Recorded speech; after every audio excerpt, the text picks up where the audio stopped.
Ricky Rai ಮೇಲೆ shootout ಕೇಸ್ನಲ್ಲಿ ಒಬ್ಬನನ್ನ ಬಂಧಿಸಲಾಗಿದೆ. ರಿಕ್ಕಿ ರೈ ಮಾಜಿ ಗನ್ಮ್ಯಾನ್ ಅನ್ನ ಸದ್ಯ ಪೊಲೀಸರು ಅರೆಸ್ಟ್ ಮಾಡಿದ್ದಾರೆ. ಮಾಜಿ ಗನ್ಮ್ಯಾನ್ ವಿಠಲ್ ಎಂಬಾತನನ್ನ ಪೊಲೀಸರು ಅರೆಸ್ಟ್ ಮಾಡಿದ್ದಾರೆ. ಎದೆ ನೋವಿನ ಹಿನ್ನೆಲೆ ಭದ್ರತೆಯಲ್ಲಿ ವಿಠಲ್ಗೆ ಚಿಕಿತ್ಸೆ ನೀಡಲಾಗ್ತಾ ಇದೆ. ಮಾಜಿ ಗನ್ಮ್ಯಾನ್ ವಿಠಲ್ ಫೈರಿಂಗ್ ಮಾಡಿರುವಂತಹ ಶಂಕೆಯನ್ನ ಪೊಲೀಸರು ವ್ಯಕ್ತಪಡಿಸ್ತಾ ಇದ್ದಾರೆ. ಯಾವ ಗುಂಡಿನ ದಾಳಿಗೆ ಒಳಗಾಗಿರುವಂತಹ ರಿಕ್ಕಿ ರೈನ ಮಾಜಿ ಗನ್ಮ್ಯಾನ್ ಇದ್ದ ವಿಠಲ್ ಈತನೇ ಫೈರಿಂಗ್ ಮಾಡಿರೋದು ಅನ್ನೋದು ಪೊಲೀಸರ ಶಂಕೆ. ಅದಕ್ಕಾಗಿ ಈಗ ಅರೆಸ್ಟ್ ಮಾಡಿದ್ದಾರೆ.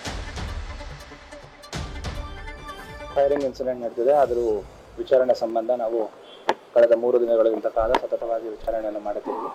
ಇದರಲ್ಲಿ ಸಂಶಯಾಸ್ಪದ ಒಬ್ಬ ವ್ಯಕ್ತಿಯನ್ನು ಹೆಚ್ಚಿಗೆ ವಿಚಾರಣೆಯನ್ನು ಮಾಡಿದ್ದೀವಿ. ಸದರಿ ಇನ್ನೂ ನಾವು ಎಲ್ಲರಿಗೂ ನೋಟಿಸ್ಗಳು ನೀಡಿದ್ದೀವಿ. ಇನ್ನೂ ಹೆಚ್ಚಿನ ವಿಚಾರಣೆ ಬಾಕಿ ಇದೆ. ಅದಾದ ನಂತರ ಕೂಲಂಕುಷವಾಗಿ ಮಾಹಿತಿಯನ್ನು ನೀಡ್ತೇವೆ. ಸದ್ಯಕ್ಕೆ ಏನೇನು ನಮಗೆ ನಮ್ಮ ವಿಚಾರಣೆ ಹಂತದಲ್ಲಿ ಯಾರ್ಯಾರ ಬಗ್ಗೆ ಅನುಮಾನ ಬಂದಿದೆ, ಜೊತೆಗೆ ಕೆಲವರು ಏನು ಅವ್ರುಗಳು ಕಂಪ್ಲೇನೆಂಟು ಯಾರ ಮೇಲೆ ಡೌಟ್ ಇದೆ ಅಂತ ಹೇಳಿದ್ದಾರೆ, ಅವ್ರ ಬಗ್ಗೆ ಎಲ್ಲ ನಾವು ಮಾತಾಡಿದ್ದೀವಿ. ಅವ್ರಗಳಿಗೆಲ್ಲ ವಿಚಾರಣೆಗೆ ಹಾಜರಾಗಕ್ಕೆ ಹೇಳಿದ್ದೀವಿ. ಎಲ್ಲರೂ ಬರ್ತೀವಿ ಅಂತ ಹೇಳಿದ್ದಾರೆ. ಸೊ ಆದ ಕಾರಣ ಇನ್ನೂ ಹೆಚ್ಚಿನ ವಿಚಾರಣೆ ಬಾಕಿ ಇದೆ.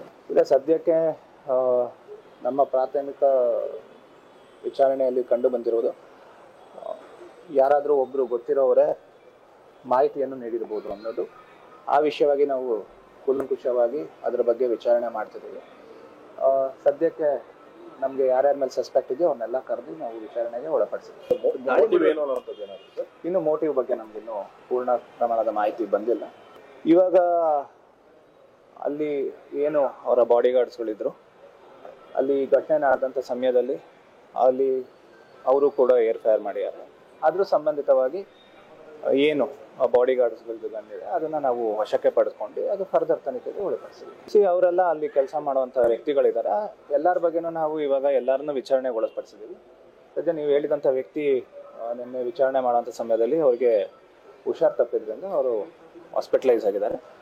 ಫರ್ದರ್ ಅವರು ಹಾಸ್ಪಿಟಲಿಂದ ಡಿಸ್ಚಾರ್ಜ್ ಆದಂಥ ನಂತರದಲ್ಲಿ ನಾವು ತಿರ್ಗಾ ಮತ್ತೆ ತನಿಖೆಯನ್ನು ಮುಂದುವರಿಸ್ತೀವಿ. ಅದು ಏನು ಎಂಟಿ ಕಾರ್ಟೇಜ್ ಸಿಕ್ಕಿತ್ತು ಅದನ್ನು